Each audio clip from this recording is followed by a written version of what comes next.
এখন আমি হাঁটছি সমুদ্রপৃষ্ঠ থেকে প্রায় ৭,৫০০ ফুট উঁচুতে। এটি ধনলটির ইকো পার্ক। আর আমার চারপাশে এই দেবদার গাছগুলো দেখেছেন? এগুলো কিন্তু আজকের নয়। এক একটা গাছের বয়স প্রায় ২০০ থেকে ৩০০ বছরেরও বেশি, যা ব্রিটিশ আমলের আগে থেকেই এই পাহাড়ের ইতিহাস আগলে দাঁড়িয়ে আছে। জাস্ট ভাবুন, কত পুরাতন ইতিহাসের সাক্ষী এই জঙ্গল। আর এই গাছের ফাঁক দিয়ে ওই দেখুন সামনে কি অসাধারণ দৃশ্য দেখা যাচ্ছে। হিমালয়ের সেই বিখ্যাত বান্দরপুঞ্জ আর গঙ্গোত্রী রেঞ্জ। রোদ ঝলমলের দিনে বরফ ঢাকা এই পাহাড়গুলো এখান থেকে পুরো স্বর্গ লাগে। মাত্র 50 টাকা এন্ট্রি ফি দিয়ে প্রকৃতির এই রূপ আর ইতিহাসের স্বাদ নেওয়ার সুযোগ কিন্তু মিস করবেন না।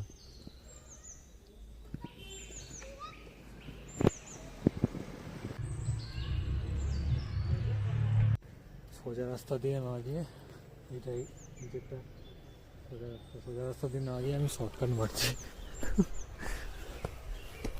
শর্টকাটে যাচ্ছি এখন, কারণ আমার কাছে টাইম নেই বেশি।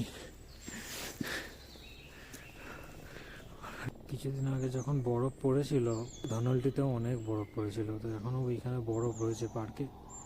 এটা ধনলটি ইকো পার্ক।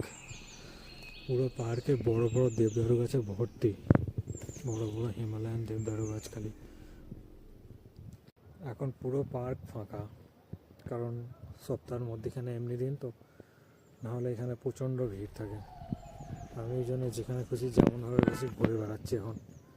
কোনো রোকটোক নেই, মানে রোকটোক বলতে লোকের ভিড় নেই, মানে দোল্লাগুলোও খালি, সব কিছুই একদম ফাঁকা ফাঁকা, শান্তি।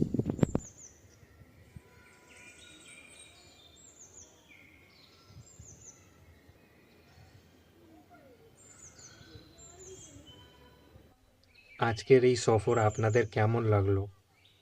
ভালো লাগলে এসকে এক্সপ্লোর ভেঞ্চারকে সাবস্ক্রাইব করতে একদম ভুলবেন না।